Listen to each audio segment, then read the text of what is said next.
For better visibility, you can bold the font of icons. Let's see how to do it on Windows 10. Open Control Panel.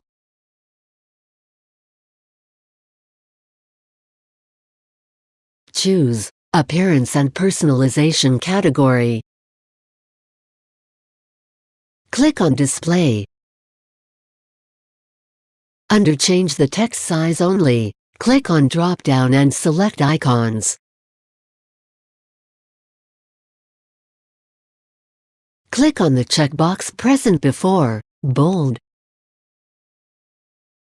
Click on Apply. Now, the font of icons has changed to bold. To check out more tech videos, click here. To subscribe GuruAid channel, click here. For instant tech support, call GuruAid toll-free numbers